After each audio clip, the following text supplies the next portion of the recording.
So this is our distribution for V. We had already plotted that previously. Can very quickly turn that one off. And then let's go to plot 1 because that's where I had my distribution for X originally. Did I turn it on? No, I forgot to turn it on. On. There we go. Now let's do zoom 9. Again, I'm going to change my window. I'm going to go from 1 to 7 with a width of 1 and a Y max of 0.5. And so hopefully what you noticed is that neither of the transformations, multiplying by 150 or subtracting the 100, affected the shape of the distribution. So neither transformation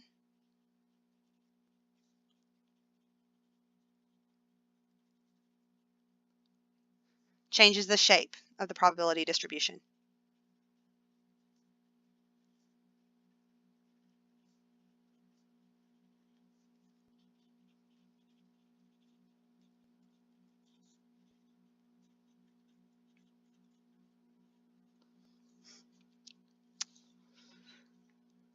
If we look at the mean, that was affected. The mean of X, we said before, was 3.75. The mean of V, we said before, was, oh, I've lost it. The mean for V was 462.5. So what happened was the mean for X is multiplied by 150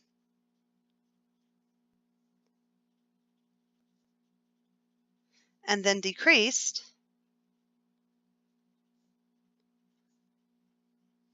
by 100.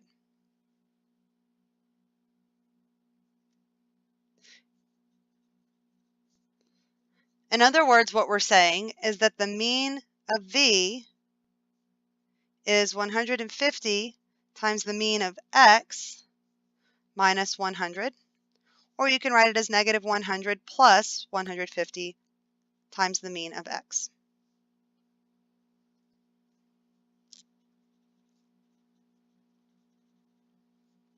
The standard deviation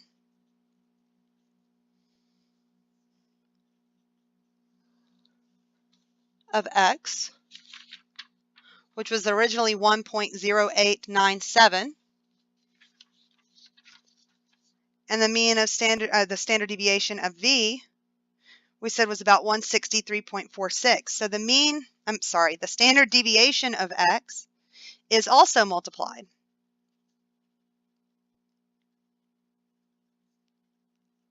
by 150. And it is unchanged by the subtraction. Subtracting that 100 did nothing to it.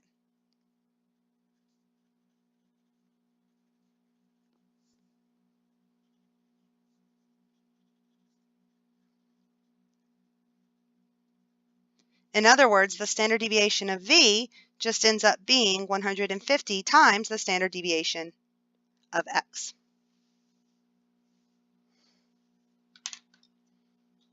So if we put that together into some general rules. In general, a linear transformation can be written in the form y equals a plus b times x, where a and b are both constants.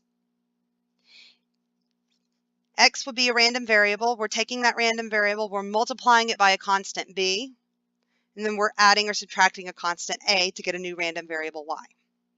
If y equals a plus b times x, then the linear transformation of the random variable x will have the following properties. The probability distribution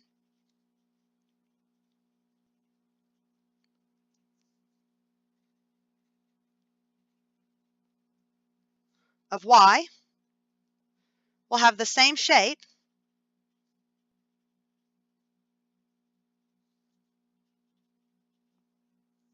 as the distribution of x.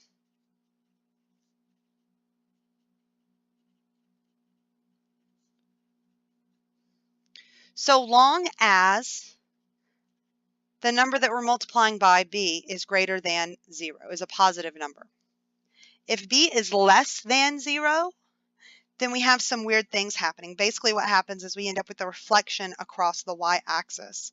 And so it would be reflected horizontally. Typically, we don't see b values that are negative. So as long as the b value is a positive number, then the probability distribution of our transformed random variable y will have the same shape as our original random variable x. The mean of y will be equal to a plus b times the mean of x. In other words, we would multiply the mean of x by whatever we multiplied all of the values of x by, and then add or subtract whatever constant we add or subtracted each value to. The standard deviation of y, to find that we would multiply b times the standard deviation of x, with a catch though. We would have to make sure we multiplied it by the absolute value of b. So it's the absolute value of b times the standard deviation of x. The reason that we include that absolute value is, remember that standard deviation always has to be a positive number. And it's possible that b could be negative.